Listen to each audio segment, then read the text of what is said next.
Hey, drop the crate, sport. Need to see some proof of citizenship right now. Man, I am literally working. I'm stocking the truck. Yeah, it looks like loitering to me. Stop making this difficult. Look, my boss is inside. I don't have to show you anything. Last warning, turn around. You're being detained. Don't you touch me. I know my rights. Hands where I can see them. Don't move toward that door. Hudson Rourke's voice snapped through the vestibule like it owned the air, like the glass walls were a courtroom, and Jamal Campbell was already guilty.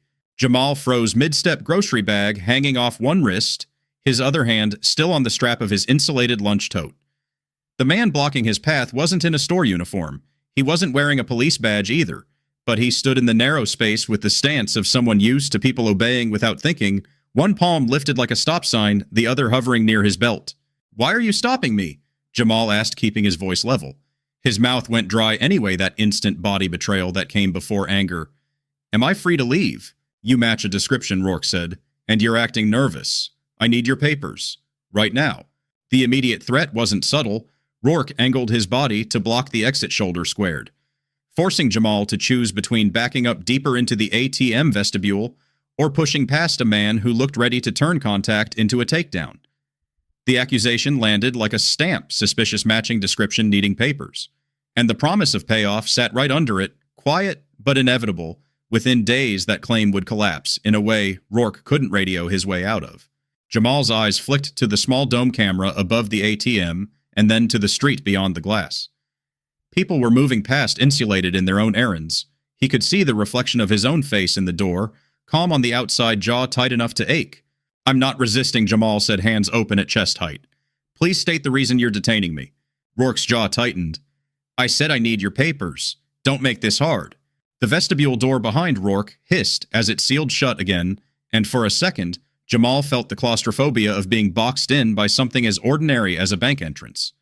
A place meant for quick routine stops had become a choke point, with an authority figure deciding who belonged. From outside, a woman slowed, reading the tension through the glass. Her eyebrows rose, then she pulled her phone up, half curiosity, half instinct. That single movement changed the air. Proof pressure arrived like a light switching on. Rourke noticed it. His eyes cut to the phone, then back to Jamal, and his voice sharpened like he wanted to outrun the recording. "Sir, produce identification. Now." Jamal swallowed, forcing his shoulders down so they wouldn't creep toward his ears. He could feel heat blooming under his collar, the mix of humiliation and alarm that came when a stranger claimed jurisdiction over his body. "I have ID," Jamal said, "but I'm not handing anything over until you tell me who you are and why you're stopping me." Rourke stepped closer, compressing the space. "You people always turn a simple check into a problem." That line, short, dirty, with meaning, clean enough to caption, hung in the vestibule like smoke. It would come back later, repeated in a different voice, and the boomerang would hit harder than Rourke could imagine. The woman outside spoke through the glass, her voice muffled but clear enough. "Hey, he's standing still. What's going on?" Rourke didn't look at her. He looked at Jamal and made the threat explicit with a tone that pretended it was procedure. "If you don't cooperate, you'll be detained. Do you want that?" Jamal's lunch tote bumped his knee as his hand trembled slightly, tiny, involuntary. He hated that detail, hated that his body was showing fear to a man who fed on it. "I'm asking again," Jamal said. "Am I free to leave?" "No," Rourke said. "Not until I see papers." Micro-turn, Rourke's hand moved to the vestibule door handle and pulled it shut tighter, then planted his boot near the threshold like a wedge. Jamal's path out narrowed from possible to blocked, and the question, why not just leave, got answered in the most physical way, because leaving meant contact, and contact meant escalation. Outside, the woman raised her phone higher. Two more pedestrians slowed. One of them, a guy with a messenger bag, angled his phone too, as if the first phone had given him permission to see what he was seeing. "What's your name?" the guy asked. "You got a badge." Rourke finally looked out, eyes hard. "Step back. This is official business." "What agency?" the woman asked. "Say it out loud." Jamal felt the smallest relief he wasn't alone in the glass box. Not really. There were witnesses now, and witnesses had voices. Rourke turned back to Jamal and lowered his voice the way some men did when they wanted the threat to feel personal. "Listen, make this easy. Papers, or it gets ugly." Jamal exhaled slowly through his nose. "I don't consent to a search. I'm requesting a supervisor." Rourke scoffed like supervisor was a child's word. Then he leaned in and delivered the next escalation, the kind meant to silence. "Keep talking, and I'll call your employer. You'll be out of a job before the end of the day." DV3 landed in front of witnesses, a threat to his livelihood used as leverage to force compliance. Jamal's eyes narrowed, not in defiance, but in calculation. This was bigger than the vestibule now. This was retaliation. My employer already knows who I am, Jamal said, and I'm not doing anything wrong. A short laugh from outside. The messenger bag guy spoke steady. He asked why. You didn't explain the reason. Rourke's face tightened. He grabbed his radio, an object that meant power because it meant reinforcements, and keyed it, turning his shoulder slightly so the bystanders couldn't read his mouth. Micro turn, the radio crackled. Rourke spoke quickly clipped. Need a unit at Westbrook. Possible undocumented subject refusing to cooperate. The phrase undocumented subject hit Jamal's stomach like a drop. He'd been called a lot of things in his life. That one didn't just insult. It invited a machine. Jamal's hands stayed up. I'm a U.S. citizen, he said. Careful. I'm requesting a supervisor. Rourke didn't flinch. Then prove it. Outside, another figure approached fast, an older man in a dark jacket, keys in hand, moving with purpose like someone who owned responsibility. He stopped when he saw the phones in the standoff. What is this? The man demanded, eyes on Rourke, first then Jamal. Why is he blocked in there? The woman with the phone answered before Rourke could. He's demanding papers. He's threatening to detain him. The man stepped closer to the glass, peering in. Jamal? His face changed as recognition clicked. Jamal Campbell. Jamal's throat tightened. Mr. Patel, he said, relief and embarrassment colliding. I'm just trying to get back to the store. That was breadcrumb one planted early, and concrete. Jamal had a destination and a duty. He wasn't wandering. He was on shift. Mr. Patel's expression sharpened into something protective. Open the door, he ordered Rourke. Right now. Rourke's eyes flicked over Patel, measuring. This doesn't concern you. It concerns me if you're threatening my employee, Patel snapped. He works for me. Micro-turned Patel pulled his own phone out and held it up, not filming the scene like a spectator, but making a call with the kind of calm that came from running a business. He knew which numbers mattered. I'm calling your supervisor, he said loud enough for everyone. Or dispatch. Whoever is responsible for this. Rourke's lips pressed into a line. Don't interfere. Patel didn't blink. Then say your name, say your agency, say your supervisor. Rourke glanced upward as if the camera above the ATM had suddenly become relevant. He looked back at Jamal and tried to regain control by shrinking Jamal's choices. Face the wall, he ordered. Hands on the glass. Jamal's shoulders tensed. His hands hovered in the air. The humiliation of being told to face a wall in public, of being turned into a silhouette for strangers, made heat flood his face. I'm not resisting, Jamal said. I'm not putting my hands anywhere unless you tell me the reason. Rourke stepped in and reached for Jamal's forearm. Point of no return, he put hands on him. Jamal flinched, just a reflex, but he didn't yank away. He forced his feet to stay planted because he understood the trap. Any movement could be narrated as aggressive. Outside the messenger bag, Guy's voice cut through the glass. He's not resisting. You just grabbed him. The woman added louder. You grabbed him first. You're on camera. Rourke released Jamal's arm with a sharpness that looked like restraint, only because eyes were on him. He turned his head and snapped at Patel. Step away from the door. Patel held his ground. No, he said. Not while you're threatening him. Open it. Jamal's lunch tote swung as his hand steadied it. Inside it was his insulin kit routine responsibility, the thing he kept like a promise to himself. He didn't want to say that out loud. He didn't want to give Rourke anything that sounded like vulnerability. But his body felt the stress, a faint tremor in his fingers, a pressure behind his eyes. He focused on breathing. Backstory insert 1 triggered by humiliation slid in like documentary context without slowing the scene. Jamal wasn't new to being watched. He worked double shifts whenever the store needed coverage. The guy who didn't call out the one who took extra hours so his mother could keep her apartment and his younger sister could finish community college without panic. He carried his lunch in the same blue insulated tote every day, packed it the night before like a ritual, because routines were how he kept his life from slipping. He had a reputation for being the calm one at the register. When customers got loud, the employee who could talk a situation down without making it worse. Rourke tried to weaponize that calm. See, he said to the bystander's voice rising, he's refusing a lawful check. That's suspicious. Patel's eyes flashed. You didn't say anything lawful, he shot back. You said papers. This is Chicago, not some checkpoint. Micro turn, a patrol car rolled up to the curb, outside lights, not fully flashing, but present enough to turn heads. 2 uniformed officers got out posture, cautious like they'd been called into a mess they didn't start. One of them, Officer Kiara Lockhart, glanced at the phones immediately. Her eyes tracked the crowd, then the vestibule, then Patel. What's going on? She asked, a tone firm but not aggressive. Rourke stepped out of the vestibule just enough to speak through the crack of the door, as if he wanted the officers to be his audience and his shield. "We have a subject refusing to provide identification. Possible immigration issue." Lockhart's eyebrows lifted slightly. "Who are you?" she asked. "You're not in my department." Rourke stiffened. "Federal." The second officer, a taller man, looked uncomfortable. "Do you have credentials?" he asked. Rourke's hand hovered at his waist. Then he flashed something quickly, too quickly for the crowd to read. Jamal couldn't see it clearly either from inside the vestibule. Patel's voice snapped. "He hasn't shown me anything." He grabbed my employee. Lockhart turned toward Jamal through the glass. "Sir," she said, projecting calm, "are you okay?" Jamal swallowed. "I'm not resisting," he said. He blocked the door and demanded papers. I asked if I'm free to leave. He said no. Lockhart's gaze returned to Rourke. "Why is he detained?" She asked plain language, no theater.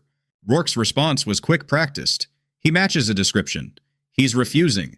That's enough." The messenger bag guy spoke up. A description of who he just walked into the vestibule. The woman added, "He said you people to him." That phrase rippled. You people wasn't a slur, but it was a signal. Everyone knew what it meant when it landed on the wrong tongue at the wrong moment. Rourke heard the ripple and hardened. He shifted to the next control move, eyes on Jamal. "Step out," he ordered. "Now." Jamal didn't move. "Am I under arrest?" he asked, careful. "Or am I free to go back to work?" Lockhart stepped closer to the door. "Sir," she said to Jamal, "do you have identification on you?" Jamal hesitated. The crowd watched the hesitation, and some of them misread it immediately. Shaif, too, triggered. A middle-aged man near the curb, arms folded, muttered loud enough to be heard. "If he's got nothing to hide, just show it." Jamal's face tightened. He could feel anger rising like a tide, and he hated that too, because anger was always what they expected. He forced his voice down. "I have," ID Jamal said. "But he threatened me and blocked me. I want a supervisor here. I want names." Patel cut in and voice steady like a ledger being balanced. "He's on shift at my store. He was picking up change for the registers and returning. We have cameras at the store too. He's not a stranger." Rourke waved that away. "Doesn't matter," he said, and that was breadcrumb 2, selective proof rejection in motion, the refusal to verify what was right in front of him. Lockhart looked between Patel and Rourke. The second officer shifted, uncomfortable with the federal claim but unwilling to challenge it directly. The crowd's phones stayed up, forming a loose witness circle, SES E05 activating without anyone naming it. People didn't shout. They narrated. They held steady. They made it harder for Rourke to rewrite reality. Micro-turn, Rourke reached for Jamal again, this time more openly, and the vestibule became a stage. "Hands behind your back," he commanded. Near loss surged. Jamal could see it coming. If his wrists got grabbed, if cuffs appeared, the scene would turn from argument into transport. The bystanders might not stop it. The uniformed officers might assist just to keep control. Jamal's breathing went shallow. His hands trembled, and he forced them still by pressing his fingertips against his palms. "I'm not resisting," he said louder. "Officer," he looked at Lockhart, "please tell him to stop touching me."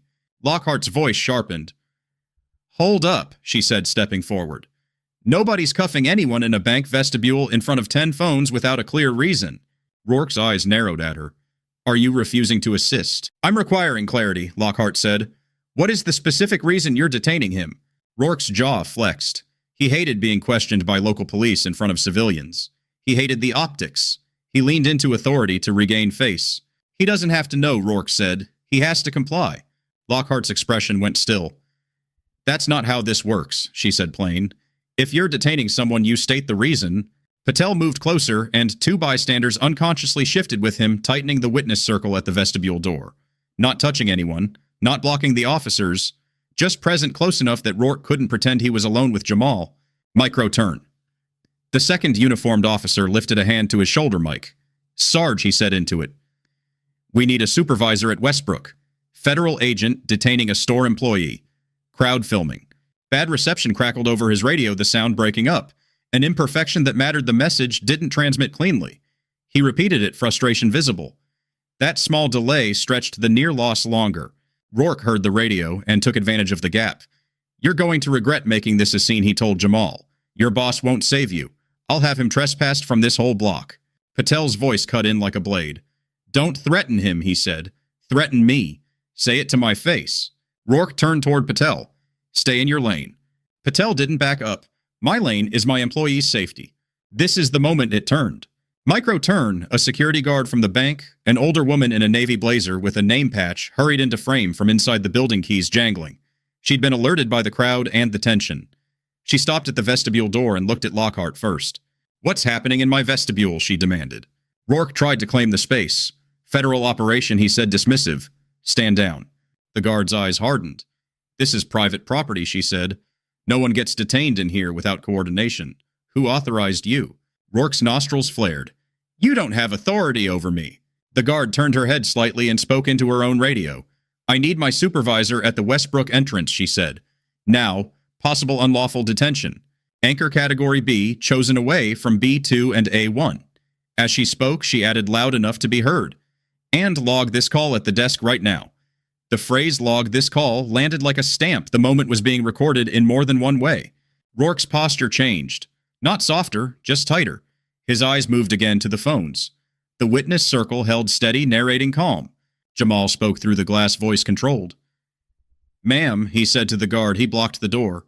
"He told me I'm not free to leave." The guard looked at Jamal, then at Rourke. "Open the vestibule," she ordered. "Let him out." Rourke's hand went to the handle. He hesitated, eyes flicking to Lockhart as if seeking backup. Lockhart's voice was flat. "Let him out," she said. Rourke opened the door abruptly, not as a courtesy, but as a concession. Jamal stepped out slowly, palms open, making his movements obvious. His legs felt slightly unsteady, like his body had been bracing so long it forgot how to relax. "Stay right here," Rourke snapped, now trying to make the sidewalk the new cage. "You're not going anywhere." Jamal stopped because running would make him look guilty, and because Patel was there, and because 10 phones were there. He kept his voice even. "I'm not going anywhere," Jamal said. "I'm requesting a supervisor. I want your name." Rourke's lips curled. "Hudson Rourke," he said like a dare. "And you're going to show me papers." Patel stepped forward and held up Jamal's store ID badge, which Jamal had clipped to his belt loop. Patel didn't snatch it. He pointed to it like evidence in a simple transaction. "He has identification," Patel said. "And he's not handing it to you when you just threatened him." Rourke ignored the badge completely. DV1's cousin lived right here, selective proof rejection. He refused to look because looking would end the story he was telling himself.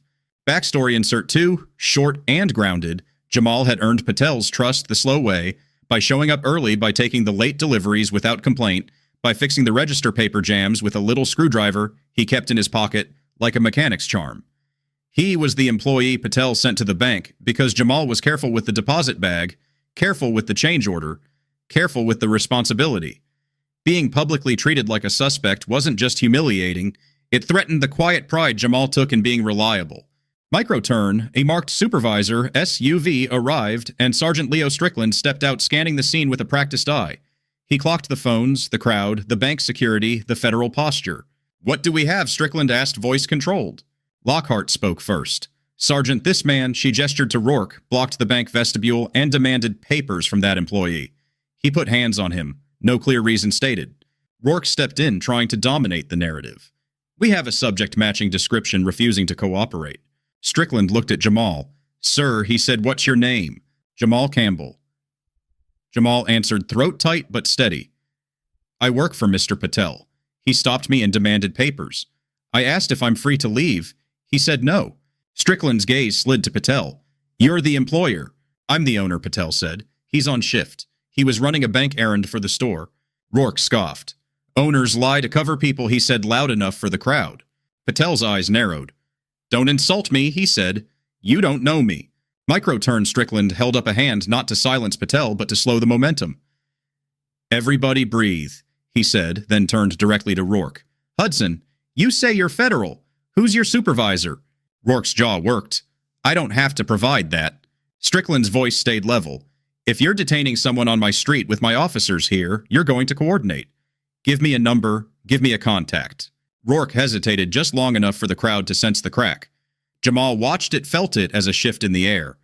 The man who'd acted untouchable was suddenly being asked for accountability by someone with a badge and authority people recognized.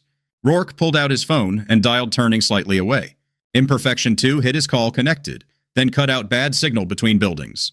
He cursed under his breath and redialed, shoulders tight with irritation. That tiny delay created consequences. It prolonged Jamal's detention in public and gave the crowd more time to gather, more time for the witness circle to solidify. The messenger bag guy narrated quietly into his own camera. He's calling now, he said. He said the employee is undocumented. The owner is here. A woman with a stroller asked Patel softly, "Is he okay?" Her voice carried genuine concern, not drama. Patel nodded without looking away from Rourke. "He will be," Patel said, but his jaw was clenched.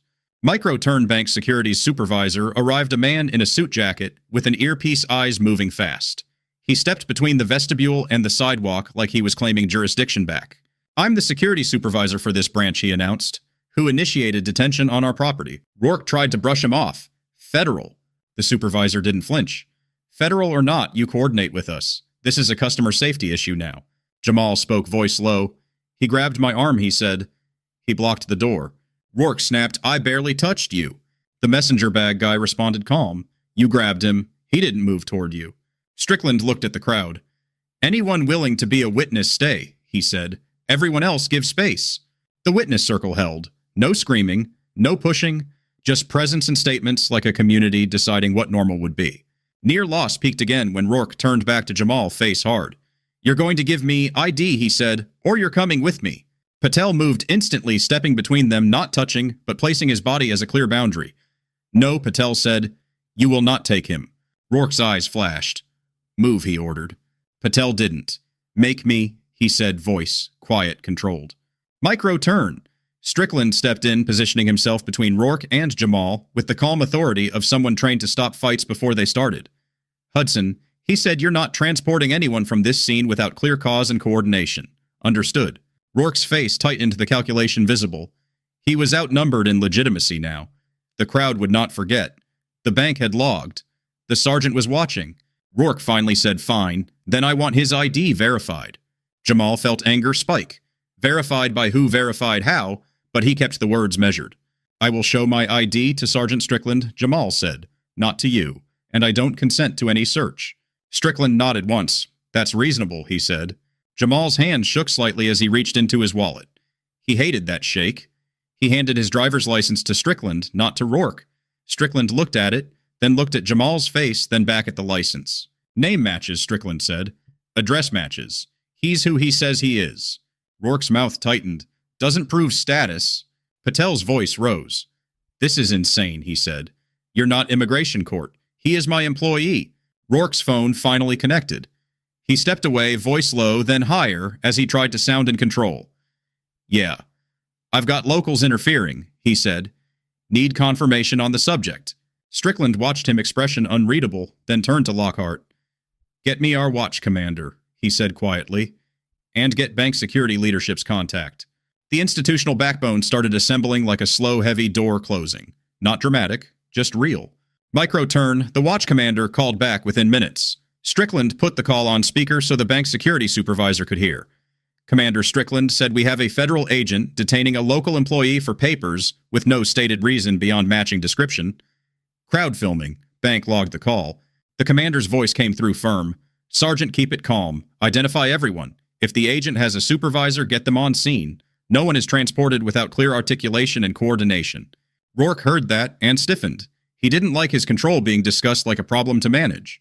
Jamal's shoulders eased a fraction. Someone higher up had eyes on it now. Not just street-level ego. The bank's security supervisor stepped closer to Patel. "Sir, he said we can escort your employee back to your store if he wants. He doesn't have to stand here alone." Jamal looked at Patel. The question, why not just leave, hung again tempting. But Jamal knew leaving could be reframed as fleeing. And Rourke was exactly the kind of man who'd narrate movement as guilt. "I'm staying until this is documented," Jamal said quietly. "I'm not giving him the story." Patel nodded, pride flickering under worry. "Okay," Patel said. "We stay."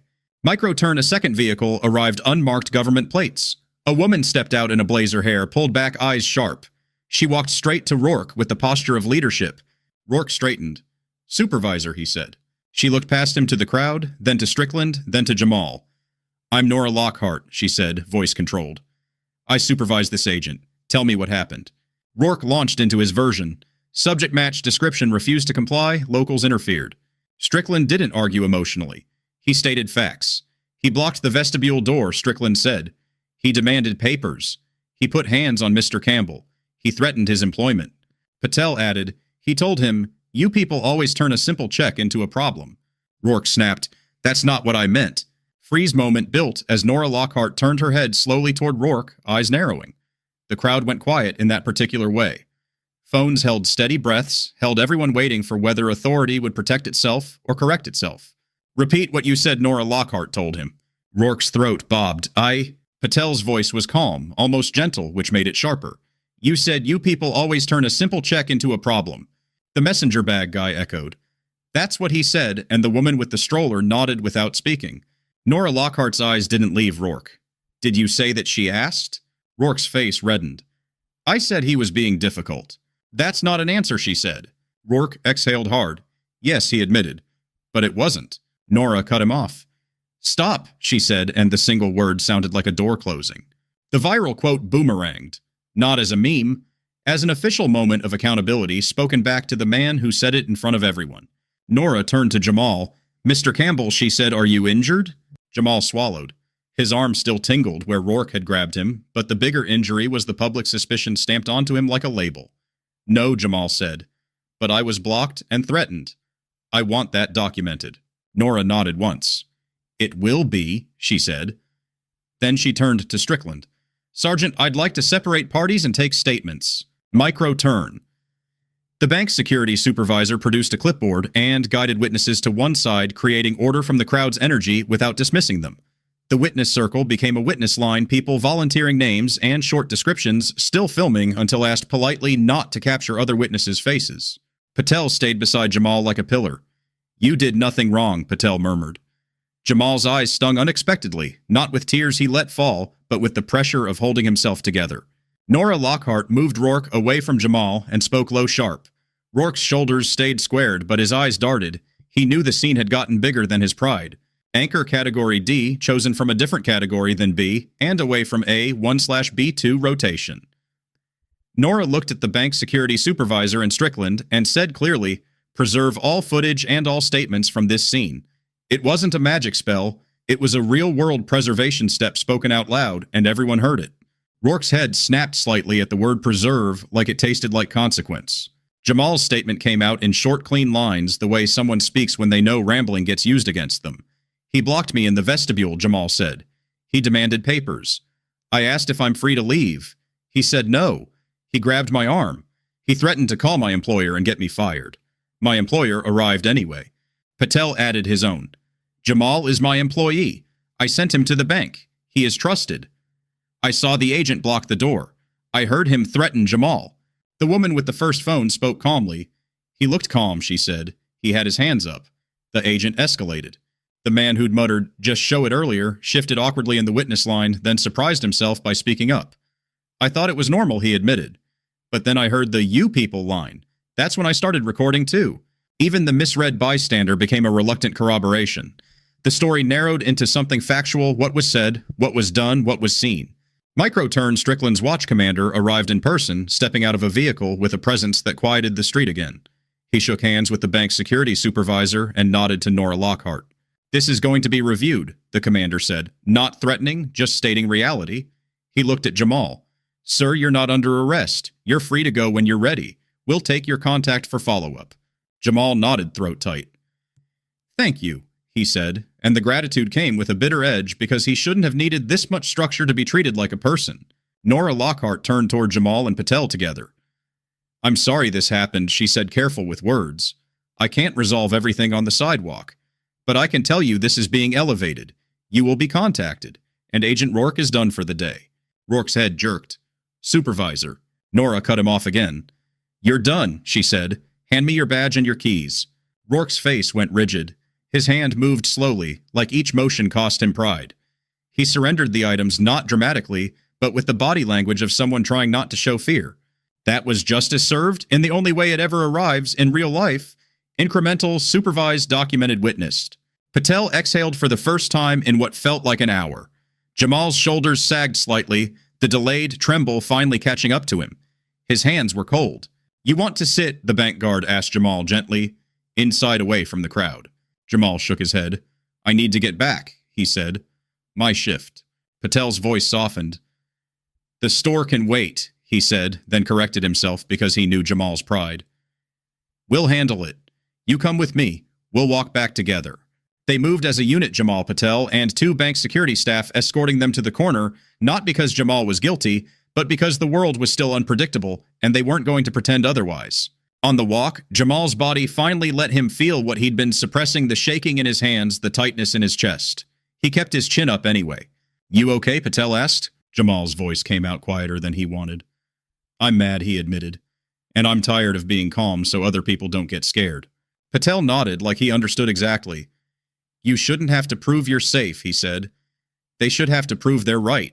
In the days that followed, the institutional backbone did what crowds alone couldn't. The watch commander filed his internal review up the chain. Bank security leadership forwarded their logged call details and coordinated with city risk management because the incident happened on private property with public response. Nora Lockhart's office initiated an internal conduct review focused on Rourke's stop justification, his threat language, and his physical contact. Patel didn't just comfort Jamal. He acted like an employer with spine. He contacted his business association and asked for guidance on protecting employees during enforcement encounters near his store. He documented Jamal's shift schedule and work assignment that day, not as proof of innocence, but as proof of routine, a rebuttal to the idea that Jamal appeared out of place. Jamal met with a community legal clinic recommended by a friend of Patel's, not for revenge fantasies, but to understand complaint routes and request records appropriately.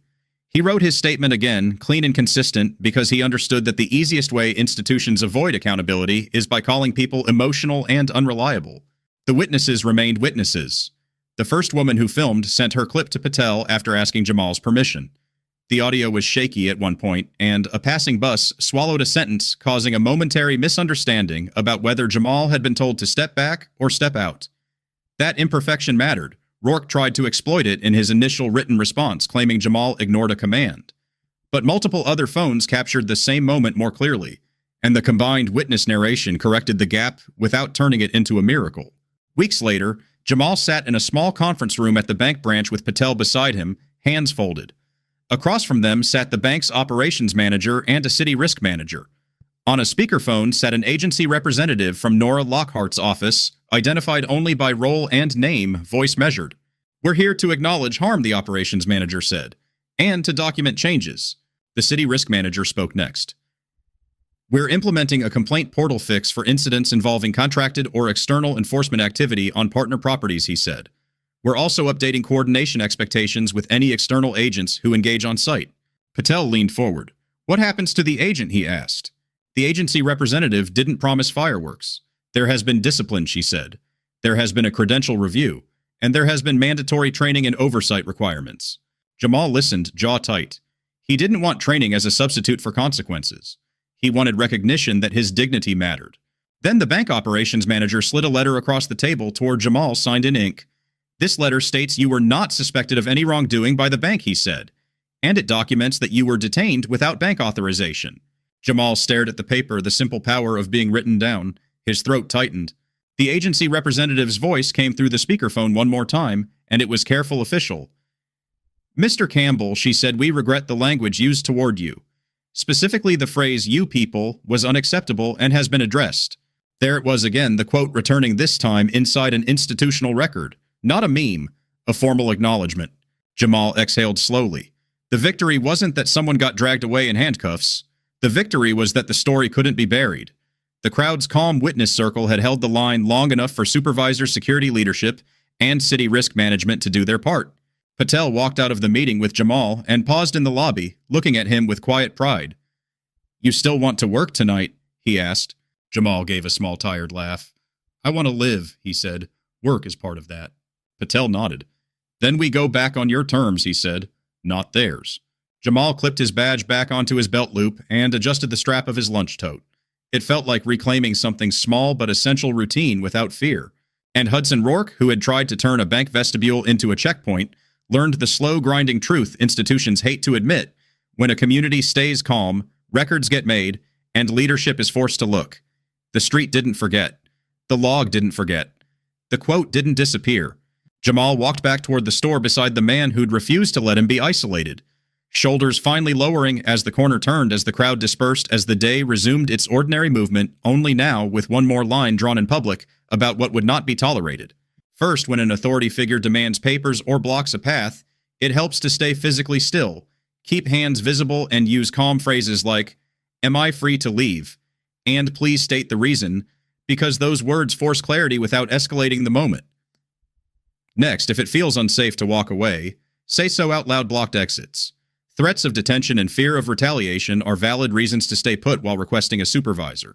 Then, if bystanders are present, encourage calm narration rather than shouting. Simple witness lines like, "He's not resisting," and "You didn't explain the reason," can create accountability fast.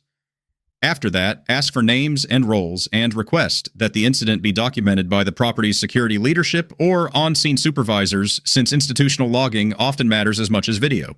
Finally, once immediate safety is secured, write down a clean timeline while memories are fresh and follow up through formal complaint notes. Because step-by-step documentation is what turns a humiliating moment into a reviewable case. Some elements are selectively fictionalized for education.